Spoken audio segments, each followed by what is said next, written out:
And this one that we're going to start with, of course, is Apple.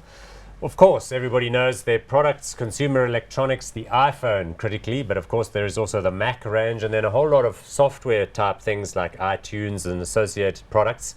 It's the world's most valuable company by market capitalization, notwithstanding the fact that they have quite a low PE. So $585.9 billion. There was a time when people talked about them getting to $1 trillion, but they've sort of gone quiet lately, so we'll look at that in a minute. Price to earnings ratio, a pitifully low 11.17, telling you that the market sort of worries about their ability to sustain growth. And a dividend yield which used to be zero, but which in the last couple of years has fattened and as a result of quarterly payouts now puts you at around 2%, 1.98. So we know Apple has kind of shot the lights out in the past, but right now as it looks with the iPhone 6, 6S, all that, what's your sense of future for this company? Well, the issue here really is that the iPhone makes up 66% of this company's sales. And if you take the rest of their devices, the Macs, the tablets, and the Apple Watch and everything else, that comes to about 87%, which means that services, something that can generate proper annuity income, only makes up 13% of sales. That's a concern. So the annuity incomes are things like iTunes, app sales, and that sort of stuff. So what you're saying is it worries you that there's such a lot of iPhone there, but don't you see people replacing those? I mean, what kind of phone have you got? I have an iPhone, but an iPhone 5. The consumer environment's a bit difficult in South Africa really. at the moment. I'll make a plan next year or when interest rates level out. But for now, I mean... Because you're exactly the kind of client that Tim Cook wants to try to encourage to buy an iPhone 6 or an iPhone 7, which will presumably come out now in September. Absolutely, but what's going to fuel growth? So he might have me. I'm going to go from an iPhone 5 to an iPhone 6 to an iPhone 7. But where's the new guy going to come from? And that's where the issue lies. Well, look, I mean, they're selling like in the December quarter, which is admittedly when they sell most of them, when people get them for like end of year presents, but they sold like 75 million phones, which is a lot, and they've got high margins on those. So their challenge is obviously to get upgrades. Plus, but they launched this new iPhone SE this week, which is iPhone 5 shape, but with the faster insides. Which is presumably also intended for the Chinese market. Absolutely. And that Chinese market has really boosted their growth. I mean, for a while they weren't even allowed to sell phones there. Yes, because they were having issues with the Chinese government around like the default settings and so on, but that's been resolved. So that's a very fast growing market. But that's now in the base as well. So one thing that really concerns me is the fact that these guys are very focused on the higher end of the market.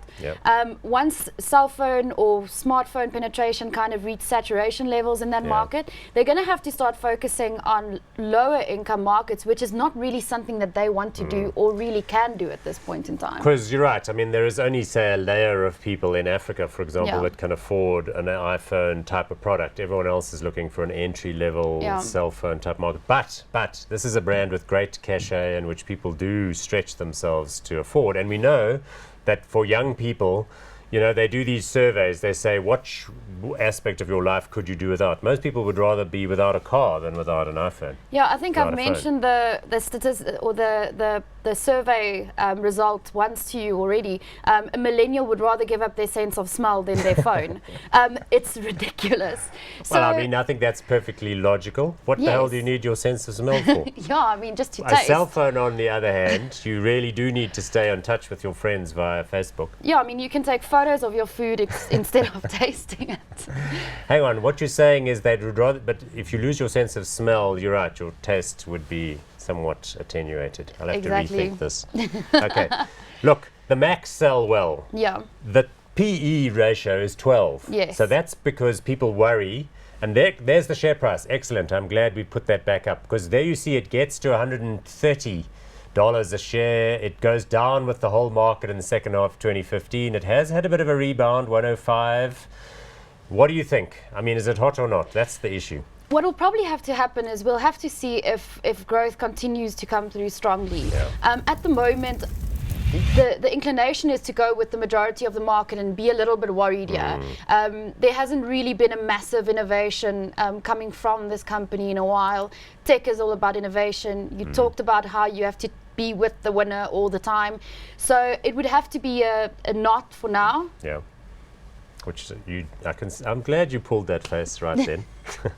I'm going to go hot on it. Look, I think the catalyst could be that the iPhone 7 could be like waterproof, and there's some other feature that I'm forgetting that it can do, but it's all that payment stuff and so on and so forth.